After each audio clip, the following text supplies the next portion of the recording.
Okay, simple summary for this week. We are kind of running low on time in terms of the semester, and so I want to make sure I cover something that I find important. The nature of the simple summary has largely been about people, right? Because I want to have individuals whose stories, even though their names are significant, the stories of their lives can get lost in the events. And that is certainly something that happened here because I want to talk today about Abraham Lincoln, who you know who that is. Um, but do you know the personal story? So, what do we know about Lincoln? Obviously, unfortunately, what a lot of people first thing they think of is his assassination, and that's understandable. It's a dramatic event. Um, they might say, "Well, he freed the slaves," or "He had a beard and he was tall." And where I don't know what people would say, but what pushed him during the last years of his life was not freeing the slaves, although he wanted to do that. It was not going to the theater, anything like that. What he was, his one goal, and this is what I want you to reflect in the simple summary. What was Lincoln trying to do? At the end of the day, what he was trying to do was save the Union. He wanted to preserve the existence of the United States. He wanted to keep the Union together. And he explicitly said, if I can do that by getting rid of slavery, I will get rid of slavery. If I can do that by keeping slavery, I will keep slavery. If I can do it by keeping slavery in some places and getting rid of it in other places, I will do that. His goal was to save the Union. Make sure you understand that. Okay. Now, let me make another point. When I say that, I am not trying to demean him by saying, oh, see, he didn't care about slavery. He's a bad person. That's not what I'm saying. What I'm saying is he thought it was more important that the Union be held together and that slavery would probably go away one way or the other, that it would die a slow death, or whether it was done away with because of the war. Um, but he thought that it was important for the people of the United States and ultimately for the world that the United States continue to exist. And I think he was right.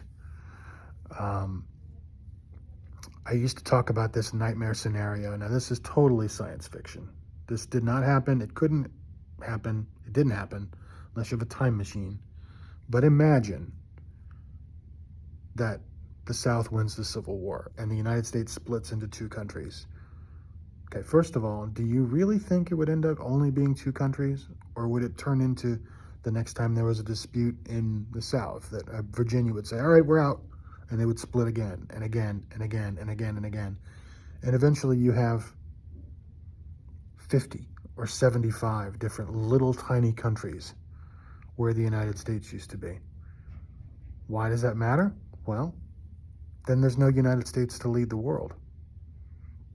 Let's say the United States splits up into all these little countries. And then the years pass. Europe continues as to develop as it is. And by the 1930s, Germany has a dictator named Adolf Hitler. And the Nazis are in power. And they are conquering things left and right. And there is no America there to stand against him. That's scary. That's us talking German right now. That's us with the swastika. I don't see. Do I have a flag in this studio? I should, but I don't. That's a German flag. That's us. You know, living under a dictatorship if we're alive at all. That's why it matters if the United States survived, and it was, and that's why Lincoln matters in a big picture kind of off weird science fiction kind of way, because he almost single-handedly preserved the Union, and that was his goal. So just about him a little bit personally, he was born in 1809 in Kentucky to a poor family. He was born in a log cabin, famously. As an adult, he settled in Illinois. He became an attorney, but he was a self-made person. He didn't go to law school. He didn't get to go to school really at all. He was They didn't have schools in that sense back then. They would have a teacher might come to an area and conduct school for a while, and then you'd leave. If you wanted an education, you had to do it yourself. He would just find a book wherever he could. No public libraries then either, necessarily, at least not out in the middle of nowhere. Get a book wherever he could, read it whenever he could, work manual labor jobs all night, and then settle in by the campfire on some long overnight job, and then read his book by the candlelight. I don't know if you've ever read by candlelight. That's a great way to get a headache, but that's when he could do it. So that's when he did. Sheer force of will made himself into an educated man, into an attorney, married, had children, became a successful attorney, and then moved into politics. And he didn't found the Republican Party, but he was one of the early people of the Republican Party. And when I say that, I even hesitate to mean it, because the Republican Party of 1855 rather, is not terribly similar to the Republican Party today, and the Democratic Party from 1855, really nothing like the Democratic Party of today. So don't worry too much about those labels. I'm not talking about people running for president now. This is history. This is 150 years ago. So his story is one of perseverance. He got turned down a lot. The girl that he liked married somebody else. He didn't have the education that he wanted. He would run for office and lose. And just a story of perseverance. And he kept coming back. He ran for the Senate in 1858 and lost. But when you keep coming back, there are chances to succeed. And 2 years later, he was elected president of the United States.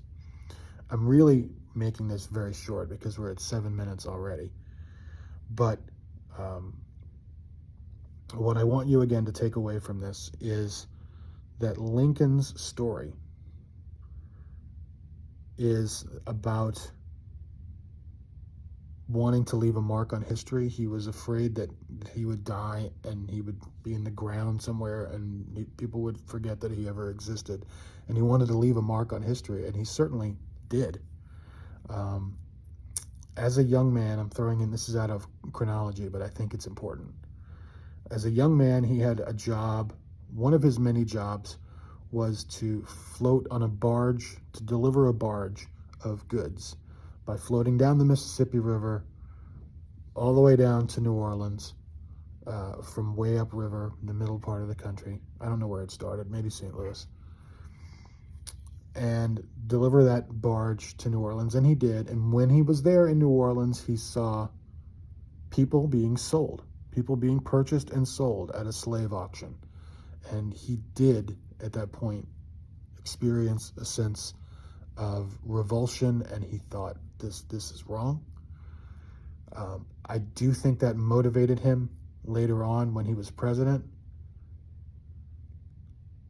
Yes, his main goal was to preserve the Union, and he was willing to keep slavery, at least for the time being, to do it. But he also seized his opportunity. And when that war came, as terrible as it was, once the South started that war, that was going to be the end of slavery. If the North, if the Union won, and Lincoln was going to see to that, it was really his last political act as president before his assassination, was to push really hard for the 13th Amendment to the Constitution, which outlawed slavery. And so he does have that legacy. He does deserve that legacy. He does deserve virtually all of the praise that he gets in history. But I did want to make that one point, that if you ask me what his political goal was as president, it was not to end slavery. It was to save the United States, to save the Union. Okay, that's it.